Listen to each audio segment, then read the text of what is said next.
what up, street gods, street dogs, demigod dogs. All right, so some thoughts in the morning. So I found that can't speak for everybody, but some good ways to start off the evening and the night. I met this dude at the gym. He has like a pretty young looking guy, maybe my age, a little bit younger. Drives a NSX, pretty cool dude, very well spoken. I'm like, yo, how you get so rich? And then he was like, oh yeah, just keep my head down, go sleep at 9 p.m. every single night, stuff like that. I'm like, that stuck with me. I'm like, the secret to success is going to 9 p.m., sleep every single night. Now, certainly we know this is not a causation thing, but I think the overall gist is kind of interesting. Yo, check out this morning mist. Whoa. Crazy. But anyways, so yeah, been going to the gym twice a day, or working out twice a day, doing my height lifting. How much did I do yesterday? 660 pounds. The rack pull, was it 6 plates, a 35 and a 2.5 on each side. Got it up like half a centimeter. I know I watched my GoPro video. Like, all right, cool. Got it up half a centimeter. That's all I need. And the funny thing is, there's all these like silly notions like proper form or actually for guys, right? Like, it's like, how much you bench, bro? How much you deadlift, bro? How much you squat, bro? How much you weigh, bro?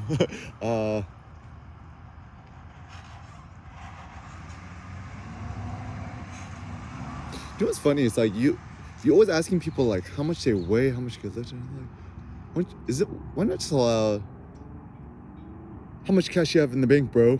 Like that would actually be a much more productive conversation. But anyways,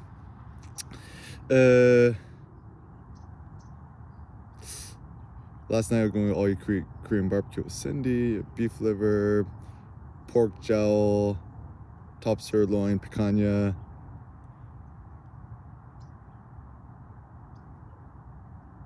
Small intestine. Slept like a beast / demigod / god. Woke up today feeling good. Got my spros. Got my spro up. My spro game up. Got my vest. Got my bulletproof down vest. Bulletproof vest. I'm like, the more I think about Kanye, I'm like, man, this guy's like so innovative. I mean, even when he went on stage with his bulletproof vest that said police, I'm like, that's like this gangsta brutalist look. I'm like, kind of like that more people should do that. But anyways, so some thoughts. The first thought is like, what does it mean to be a great man? What is the great man? The great man. We want to become the great man. I can't speak for. I was reading The Will to Power, thinking, and certainly everybody wants to become the great man. So one thought I was thinking is like, what Nietzsche is doing all this philosophizing about the Ubermensch, the great man.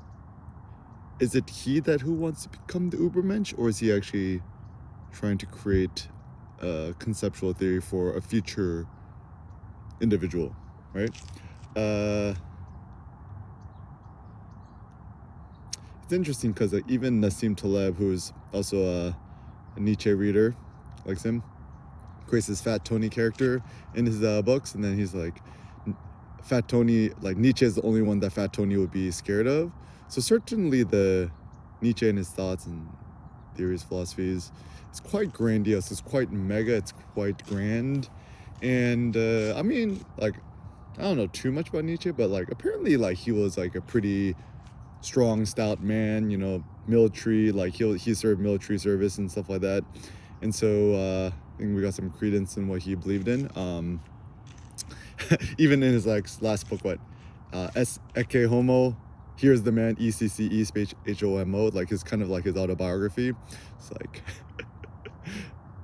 I was like reading some like commentary by other scholars, and they're like, yeah, towards the end of his life, it's kind of like, going insane and losing his mind. So it's like, whenever I go to town, everyone greets me. All the women think I'm handsome. So like that. I was just like, oh, so some thoughts.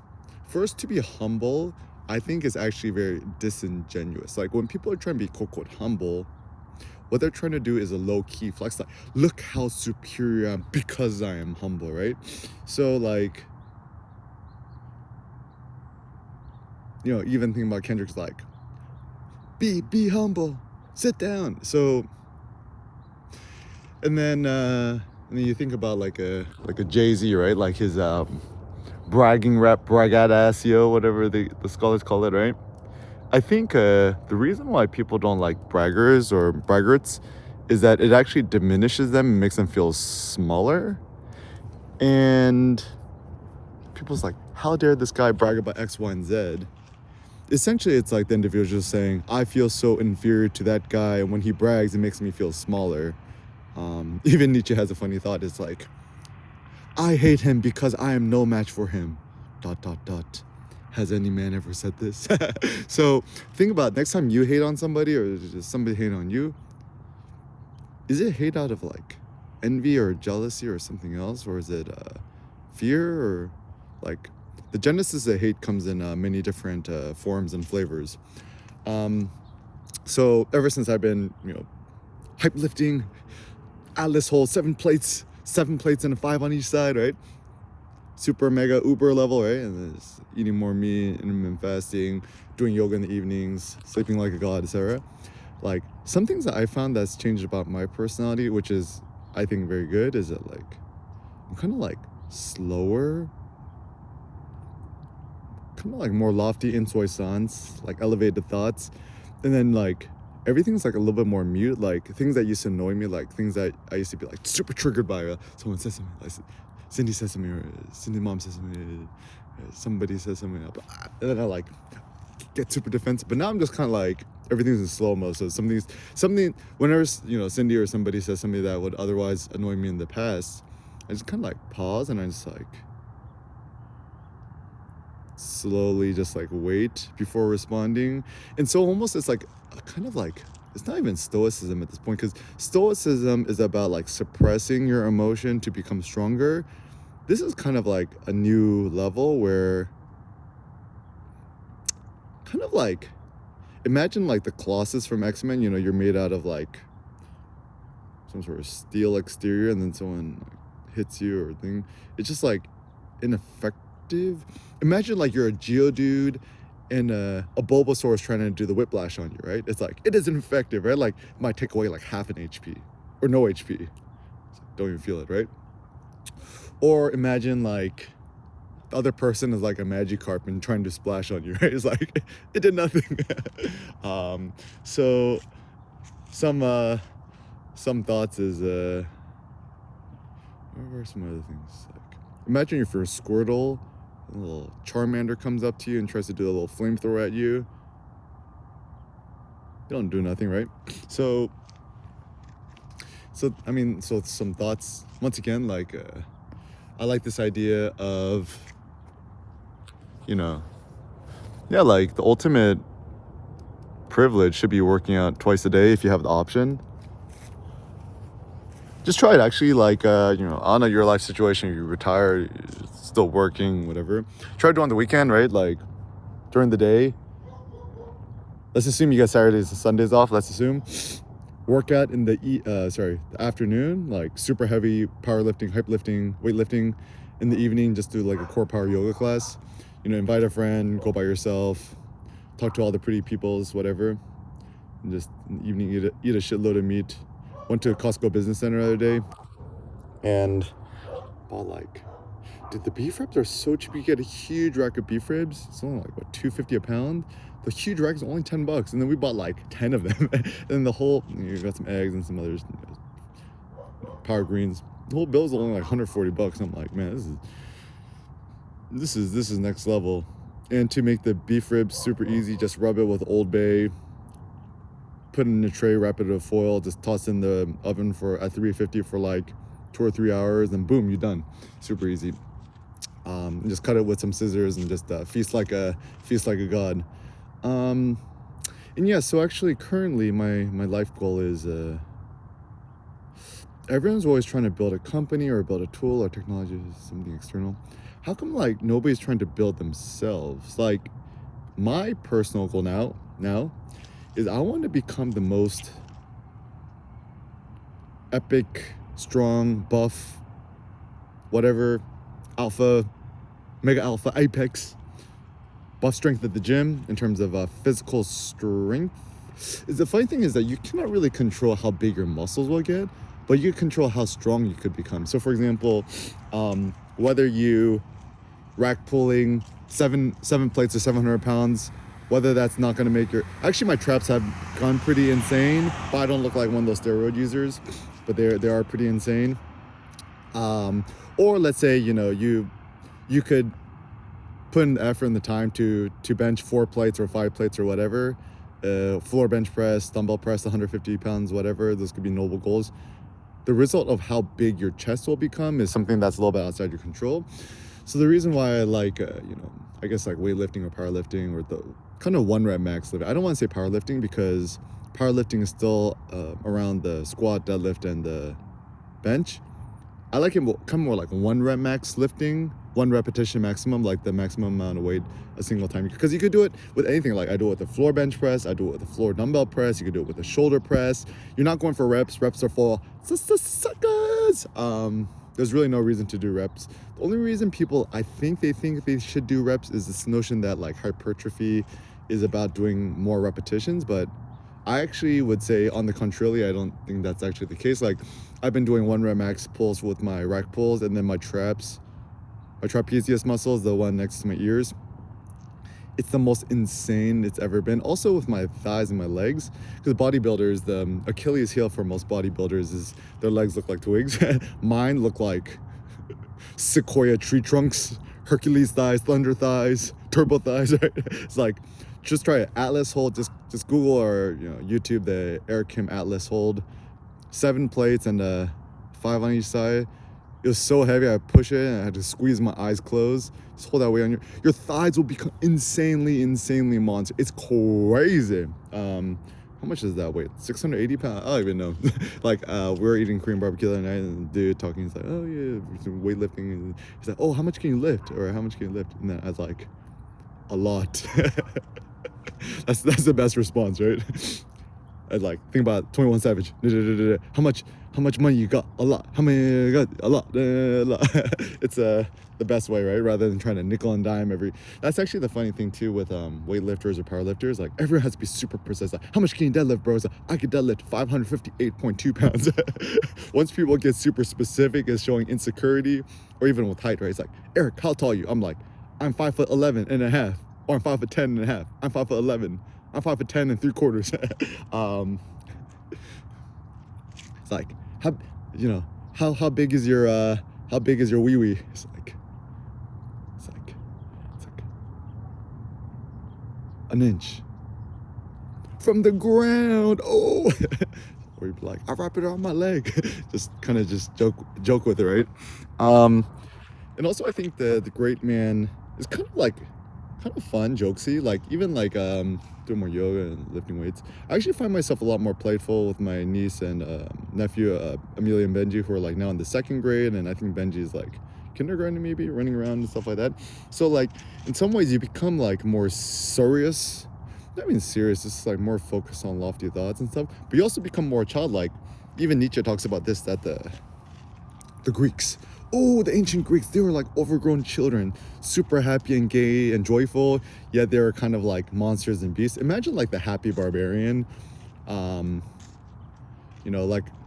Fernando Galliani says it's better to be a gay monster than a sentimental boar. So better to be the happy, jovial monster than the, I would actually say in modern day times, it's better to be the happy beast, better to be the happy monster than to be the dark, morose, emo, scholar, thinker, writer, New York Timeser, New Yorker. I don't give no credence to nobody who publishes a no major anything like New Yorker, New York Times, I don't know, Atlantic. I'm like, all these dudes are just like, they all have like some sort of type 2 diabetes. They're essentially diabetics wearing flip-flops and socks type of characters. And then of course they got like some like, brightly colored shorts, some nice colored shirt to cover up their adipose tissues, stuff like that. Don't trust them. And just like the heuristic, right? Like, trust no scholar, thinker, individual who doesn't deadlift. Because if you never deadlifted a 1 rep max, it's like, you don't know nothing. But even my mom, right? Like, my mom's 67. I've been taking her to the gym. She just 1 rep max rack pulled the other day, like a plate and a 5 and a 2.5 on each side. Mom's never done that, right?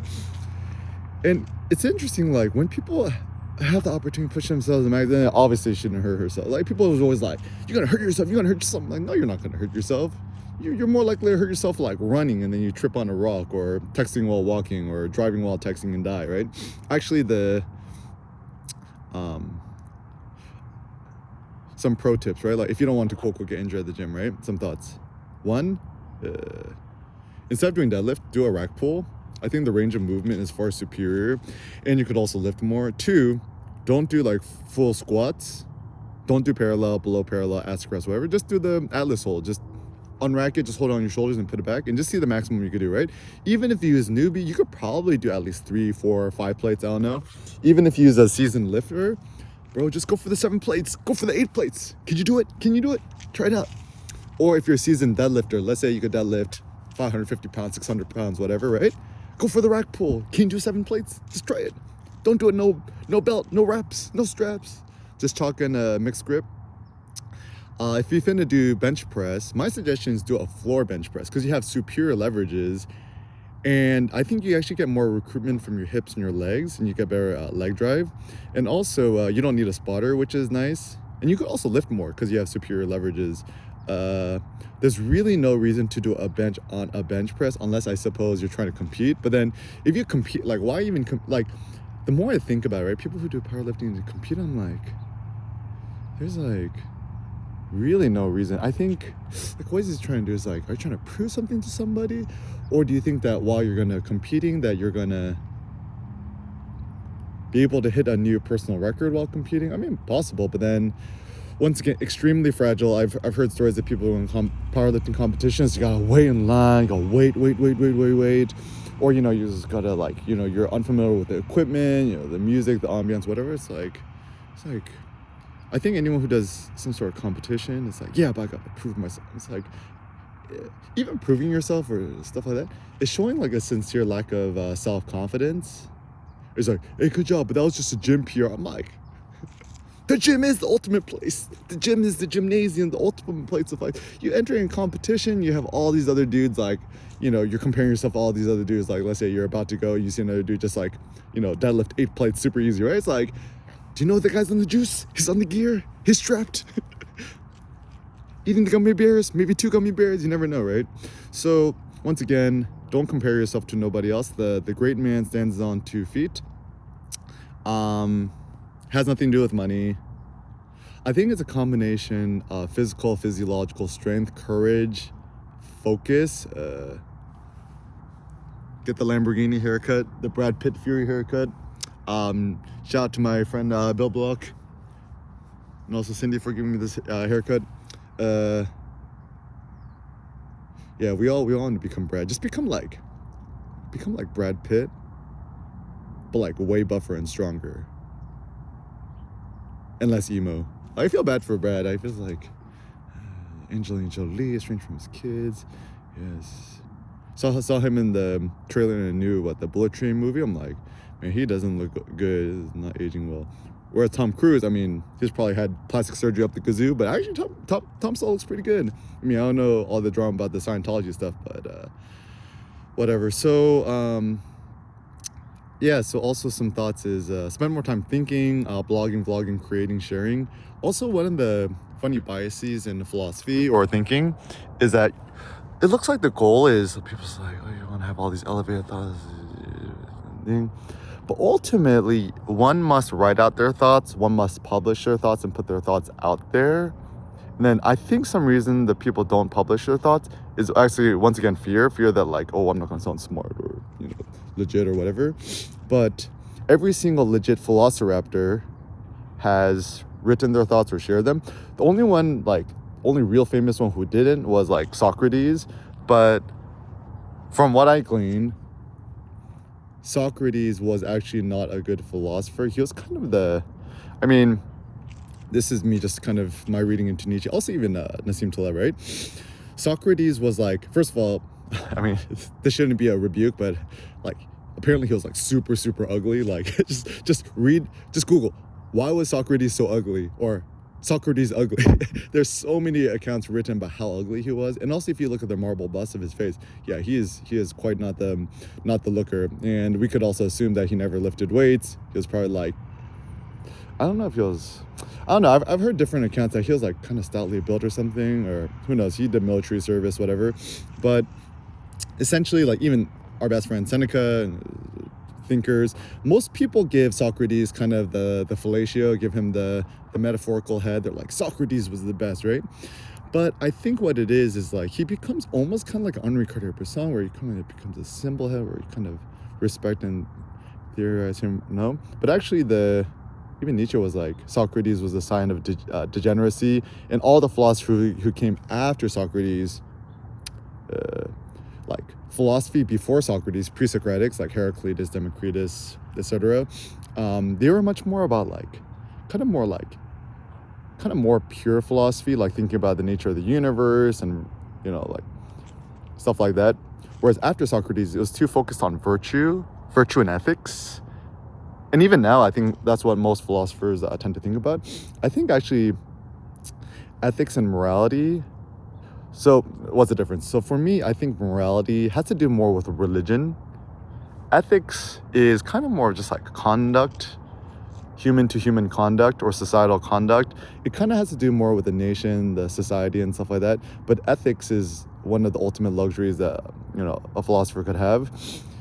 And also thinking just like greater, loftier thoughts on like what should humanity be for is kind of an interesting thought too. That's kind of more of like my thoughts on philosophy and thinking about aesthetics. I mean, I think about philosophy super broadly, right? Just philosophy is kind of like what you think about things, your opinion on things and stuff like that. There's no ultimate truth in philosophy. That's what makes it so fun.